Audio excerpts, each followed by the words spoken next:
May rayonduk sotun tergөө судьясы Бекенов тарабынан Молдохматов жеңишипке башкаруу чарасы каралды. Кароонун жыйынтыгы менен камакта калган түрүн 2021 жылдын 6 сентябрына чейин узартты. Биз башында жактоо тарап өтүнүч келтирдик.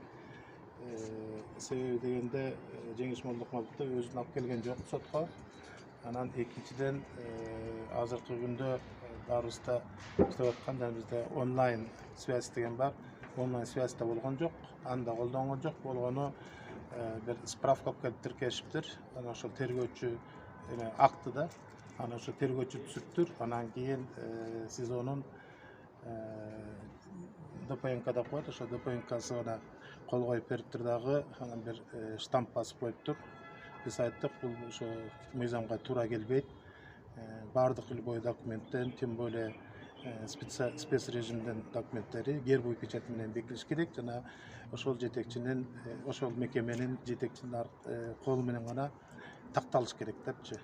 Ошондуктан башка күнгө жылдыргыла биз алып кел деп сурабайбыз.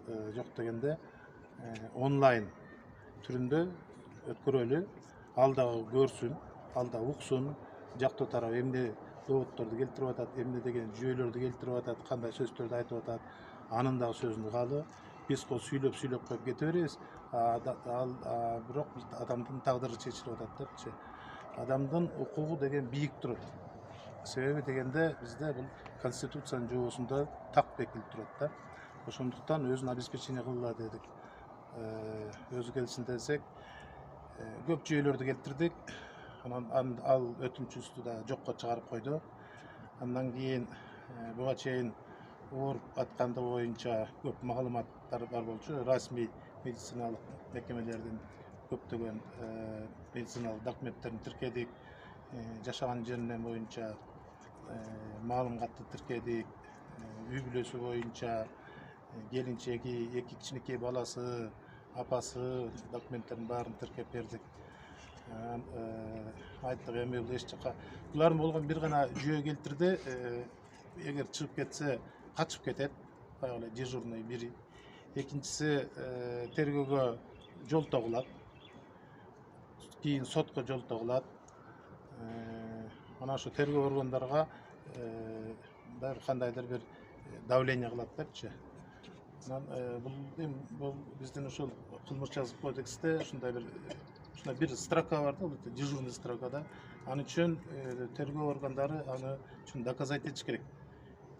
Эгер чыгып кетсе, каяка качып кетет? Биринчиден, каяка качмак эле. Мен айттым, мен түшүнөм. Эгер чет өлкөнүн жараны болсо, сыртка качып кетсин. Бул Кыргызстандын жараны, Кыргызстанда туулган, Кыргызстанда өскөн, Кыргызстанда чоңойгон, үй бүлөсү бул жерде. Ал биринчи довод. Экинчи доводчуна тергөөгө кысым келтирет. Эмне кылып кысым келтирет? Анда жазып такташ керек да аларчы. Бул момундай кылып кысым келтирет. Дагы же болбосо дагы бир жерден азыр күнөөдө айтып атпайбы? Эменени спец техниканы айдатып алып кирип, тарант этип киргизип, ГКМнын ичине кирген депчи. Ушулар менен тактап кетиш керек да. Анан өтүп кетсе дагы келтирип атышат. Тергөөгө жолтоо кылат, сотко жолтоо кылат. Деппин баягы дежурный немелерде. Бирок анын баарын мындай эч бир эмеси жок да, негизи жок да. Баягы доказательный база жок да. Ошол бойдон эле баягы камап койду.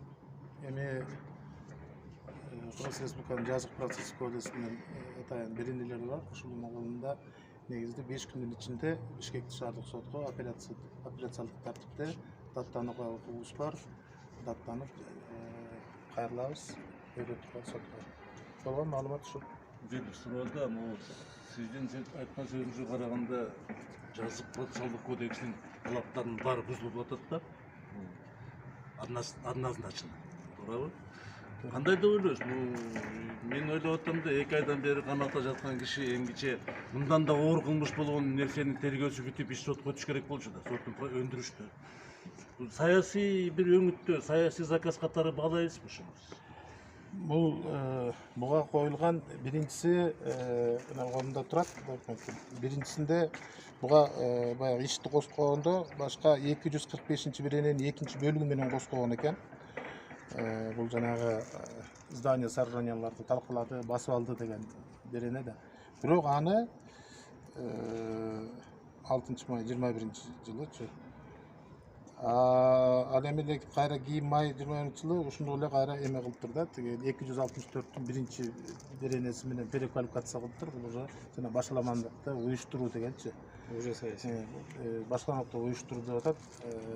Бул деген оор кылмыштарга кирет, 4-категория же болбосо кыргызча айтканда 7,5 жылдан 10 жылга чейинки деген нерсе да, жаза деген нерсе да. Ал жерде ар кандай эч кандай штраф да жок. Бул баягы ушул 7,5 жылдан 10 жылга чейин кесилсин деген сөз да. Мынан баягы азыркы көрүп атабыз, мен деле айттым бул жерденчи, эми башаламанды башкарган кишилер башка. Башаламан ал жерде мен да жүргөм деп айттым. Башаламанды башкарып ошолорду уюштургандардын мен аттарын да тап бердим.